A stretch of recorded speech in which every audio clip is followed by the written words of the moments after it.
کچھ پراپرٹی ہے جو وراثت میں ملی ہے، میں بہنوں کو دینا چاہتا ہوں لیکن وہ لینا نہیں چاہتی، معاف کرنا چاہتی ہیں، کیا حکم شرع ہوگا؟ دیکھیں، وراثت کی تقسیم حق شرع ہے۔ خود وراثت وارثوں کا حق ہوتا ہے، لیکن اس کی تقسیم حق شرع ہے۔ یعنی جب کوئی شریعت کا کوئی چیز شریعت کا حق بن جاتی ہے تو دوسرا بندہ تو اس کو معاف نہیں کر سکتا، وہ تو شریعت کا حق ہے۔ چونکہ اللہ تبارک و تعالیٰ نے قرآن عظیم میں حصے تقسیم کرنے کا حکم دیا تو تقسیم پر عمل تو واجب ہوگا۔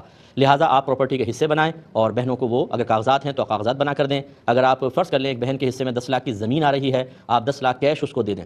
دینے کے بعد اب اگر وہ چاہے تو وہ آپ کو واپس کر دے۔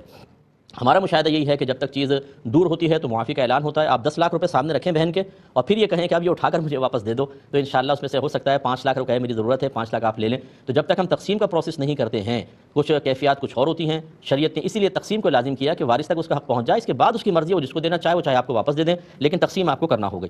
ایک یہ کہتی ہیں کہ والد صاحب زمین اپنی زندگی میں تمام بیٹوں کے نام کر گئے، بیٹیوں کو کچھ بھی نہیں دیا۔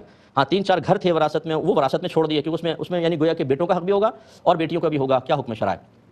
دیکھیں، اکثر جو مطلب ہمارے بڑے ہوتے ہیں، میں بڑی معذرت کے ساتھ یہ کہتا ہوں، یہ بیچارے دین بالکل نہیں جانتے، نہ یہ دین جاننا چاہتے ہیں، اور ان کی پھر یہ جو مطلب کم علمی کا وائرس ہے یہ اولاد کے اندر بھی منتقل ہوتا ہے۔ ان کی جو بے عملیاں ہیں، اپنے خود ساختہ بنائے ہوئے رولز ہیں، قوانین ہیں جو بالکل بعض اوقات خلاف شرع ہوتے ہیں، وہ وائرس نیچے منتقل ہوتا ہے، بچے بھی اس پہ عمل پیرا ہوتے رہتے ہیں۔ اور یاد رکھیں، یہ حدیث ہے، سرکار نے ہرقلہ کو جو روم کا بڑا تھا اسے جب پیغام دیا دعوت اسلام کا تو اس میں یہی لکھا سرکار نے کہ اگر تو ایمان لائے گا تیرے لیے دوہرا اجر ہے، اور اگر ایمان لے کر نہیں آئے گا تو جتنے تیرے اوپر ہم پیچھے عمل کرتے رہیں گے سب کا وبال تیرے اوپر ہوگا۔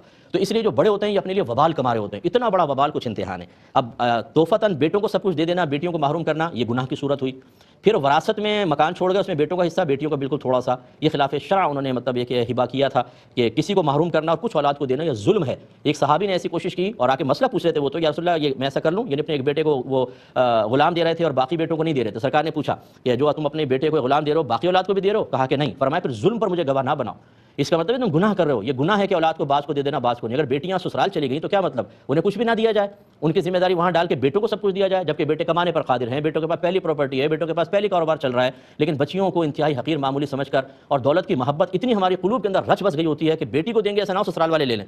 بھائی لے لیں تو لے لیں، اللہ نے جس کی قسمت میں لکھا ہے وہ کسی نہ کسی ذریعے سے ان تک پہنچنا ہے۔ آپ کیوں مطلب یہ کہ دل چھوٹا کرتے ہیں؟ بچیوں کو محروم کر کے وہ گناہ گار ہوئے ہیں۔ بھائیوں کو یہ چاہیے کہ اپنی بہنوں کو سب کے اندر سے حصہ دے دیں تاکہ والد صاحب وبال سے بچیں، لیکن مجھے یقین ہے کہ اگر بھائی تیار ہوں گے تو بھابیاں تلواریں لے کے پیچھے کھڑی ہوں گی، خبردار اگر کچھ کیا تو کمر میں تلوار گھسڑ دیں گی، اور بالکل خبردار کہ کسی کو کچھ دیا تو آئی ہوئی دولت کو اپنے پاس سے جدا کرنا یہ سب سے مشکل کام ہے۔ اور شادی کے بعد میں نے دیکھا ہے سگے بھائی بہن بھی ایسے ہو جاتے ہیں جیسے بالکل اجنبی، خاص طور پہ جب بھی پیسے کا معاملہ درمیان میں آ جائیں۔ اگر کوئی بھائی مطلب واقعی اللہ کا خوف رکھنے والے ہیں تو اپنی بہنوں کو اس میں سے بھی حصہ دیں تاکہ آپ کے والد صاحب جو ابھی قبر کے اندر خدا نہ کرے اس کا وبال بھگت رہے ہوں یا میدان معاشر میں شرمندگی کا شکار ہوں، اس سے وہ بچ سکیں۔